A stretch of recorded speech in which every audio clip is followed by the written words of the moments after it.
Welcome to another edition of the National Newspaper Publishers Association's Let It Be Known.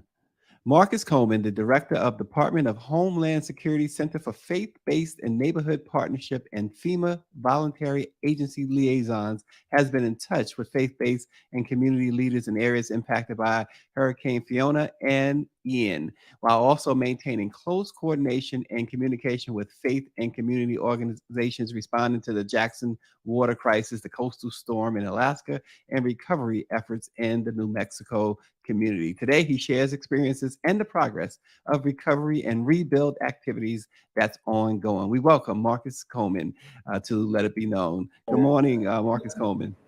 Good morning. Thank you for having me. Grateful to be back with you today. It's always good to have you. Update us. We know that the hurricane really ravaged the Southeast in particular. What's the latest there? It has, unfortunately, and our thoughts and prayers continue to be with all of those that are impacted by this storm and so many others. So the latest there from the federal perspective, if survivors are able to call 1-800-621-3362, they now have access to begin to jumpstart their recovery from FEMA and other federal partners. Again, that's 1-800-621-3362. And we'll display that number as well, Marcus, during this broadcast. Absolutely. And I'll say, Mr. Brown, and I think that this speaks just to the value and credibility of many of our papers, including those that are part of the NNPA. I was able to be on the line yesterday evening with two people, including Janice Griffin. And we were talking about, in Florida specifically, what we can do and what we are doing in support of those disproportionately impacted by this storm and so many others. We know from neighborhoods to Fort Myer to River Park, are in Dunbar, the Dunbar community, that there are a lot of people with different needs, but we also have a lot of leaders and assets. And so I'm thankful to organizations like the National Association for the Advancement of Colored People, the Divine Nine fraternities and sororities, and so many others that are working with us as a federal agency to ensure that we are keeping people first in the delivery of information, of resources, and more importantly, opportunities to help those in this dire time of need. Yeah, and so the past couple of days that it has, from what I'm understanding or have been told anyway, includes coordinating closely with national non-government organizations like the NAACP, including the president, Derek Johnson, and his leadership team, the Urban League, Jack and Jill of America, the AME, I should say, just to make it use the acronym, the AME Church, et cetera, Salvation Army. What's that been like, and why go that route? Thank you for that. I'd say we have to keep a humble posture when we're talking about responding to a catastrophic disaster. And what we know to be true at FEMA is it's going to be many of these faith-based and community-based leaders and partners that are working to resolve everyday emergencies, that are going to be able to come alongside us as we help meet the needs of peoples during these catastrophic disasters like hurricanes, floods, tornadoes. It is important, both for the Biden-Harris administration and for FEMA in particular, to ensure that we do everything we can to keep people first, regardless of where they're from, who they serve, or what they do. And so in addition to our government-to-government strategy, we've been lockstep with the state of Florida and all of the impacted government-to-government partners. So from mayors, councilmen, council members, Congress people, we also want to make sure that we are lockstep where we can be to some of those national networks. And this includes again, organizations like the National Newspaper Publishers Association as well, because at best, what ends up happening is if there are any gaps or any unmet needs, information that we get from trusted sources like NNPA helps to inform our outreach and engagement, again, to better serve disasters. Yeah, and you and I had a conversation before, and in that conversation, I recall us talking about being prepared. Mm-hmm. When we see storms like this, it really, really resonates why we should be prepared. Could you just go over just a little bit some of the things that you need to be prepared? These storms, they come sometimes, they're just that, just a storm, but then there's the category 3 and of course category 4, and we have a full-blown hurricane. Why or what are some of the things we need for preparation? I appreciate that question, Mr. Brown, and I want to thank you and the NNPA for your leadership in elevating that preparedness message. I know this past September, you were able to interview with our Deputy Administrator, Eric Hooks, as we promoted National Preparedness Month, A Lasting Legacy. And for that campaign, and this is going to be something that we'll be committed to year round, we want to ensure people are doing three things to be prepared. Number one, and I think you mentioned this already, knowing your risk. And that includes not just the risk from natural hazards, but from some of the man-made threats as well. Number two, working with partners. And so what that looks like is, of course, at FEMA, we're going to be working with everybody. We have ready.gov that has practical preparedness information for individuals, for pets, for those people with disabilities and other access and functional needs. And then the third thing that we're committed to is making sure that people have a plan for how they communicate with loved ones and friends, not just in an immediate response and through recovery. To that effort, we've been working with that national coalition of partners that we've talked about earlier to make sure as people are doing their plans to operate and communicate to local communities, that they are able to communicate the most updated disaster assistance resources as well.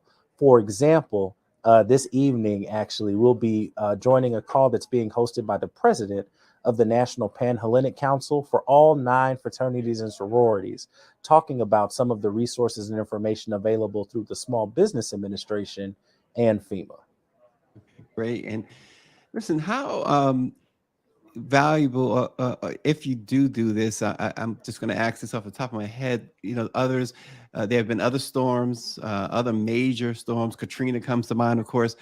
Does the federal government reach out, say now for Ian and Fiona? Do you reach back to victims just to get perspective or more perspective from them?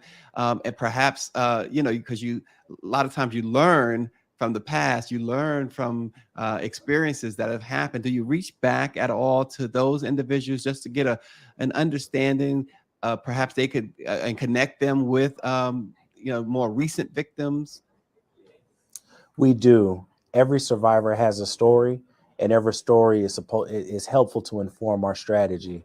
So right now we have what's called disaster survivor assistance team members on the ground, hundreds throughout the state of Florida.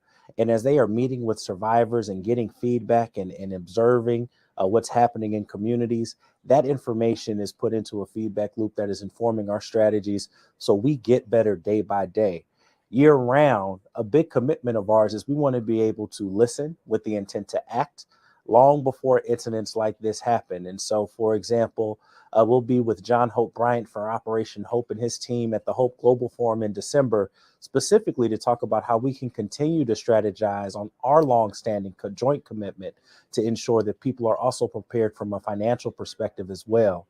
What's unfortunate just with the current economic conditions and some of the systemic situations that many of our friends and loved ones find themselves in, we want to do everything we can to make sure that we are providing assistance and guidance on how to navigate the financial aspects of a disaster, as well as some of the other aspects. And so we absolutely want to keep people first and how we incorporate those lessons learned in immediate moments like Ian, but want to continue our commitment to do long-term listening with the intent to act from partners like some of those we've mentioned today.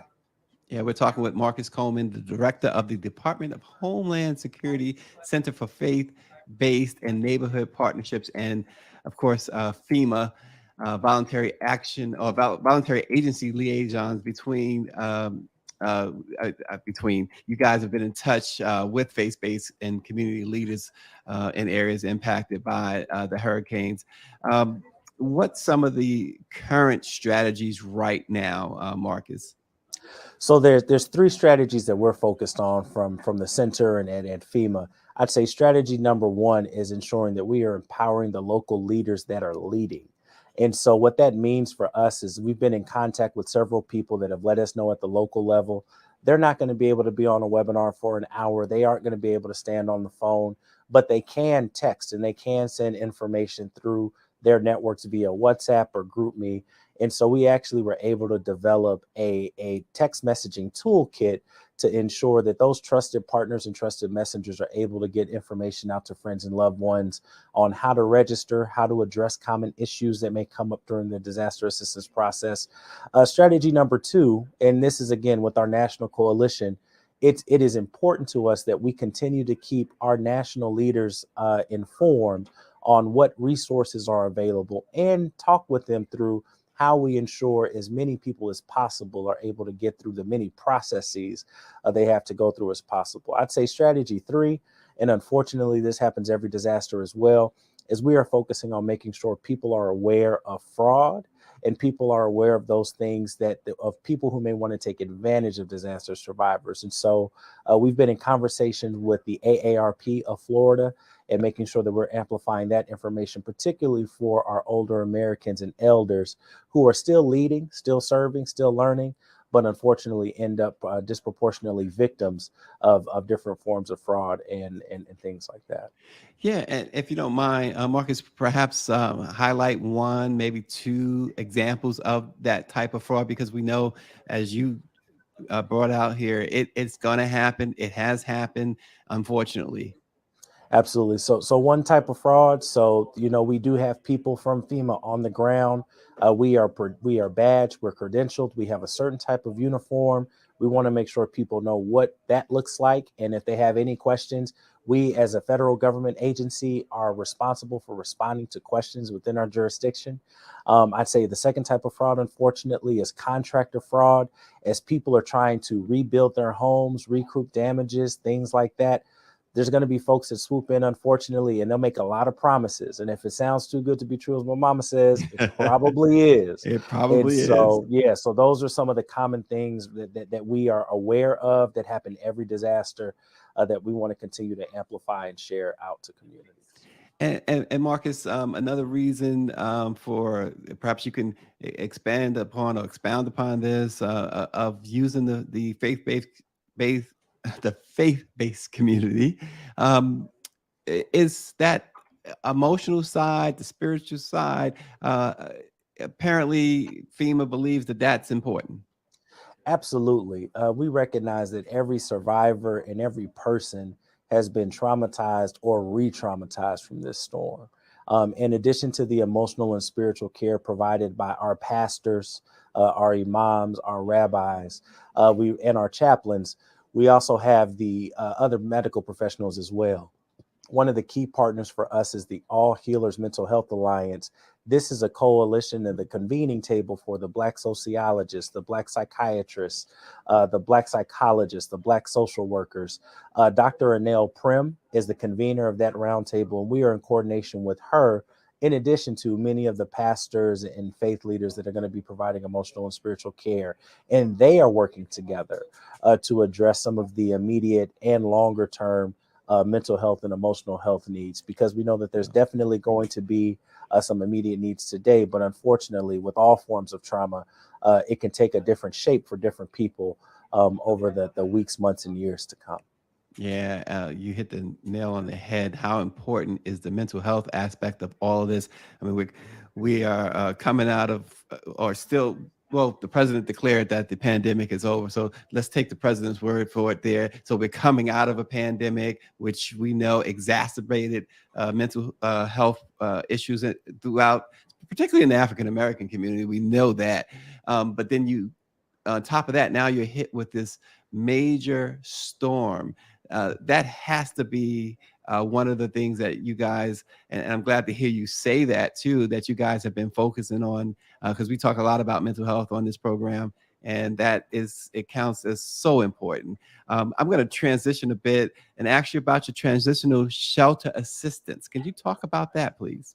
Absolutely. So again, as people dial 1-800-621-3362, and they go through the process of registering for disaster assistance, or for those able, disasterassistance.gov. So what the Transitional Shelter Assistance Program is intended to do is to provide support to people who maybe have lost their homes. They're out of a shelter that maybe have stood up by the Red Cross or some of its faith-based and community-based partners. And in the case of some families, they're in hotels and motels, and they're there for a period of time. It's one of the many ways that we, along with the state and others, are trying to make sure that we are providing full support to people that have lost everything. and are on their road to recovery, but need just some additional assistance and a stopgap, and want to be able to make sure, if for those that are able to get back to work and that want to get back to work, we're going to continue to do our best to make sure that, as people are placed, they're placed to places where they live, work, and serve. And so that program, again, is something that is included in the suite of options that are available for assistance via 1-800-621-3362.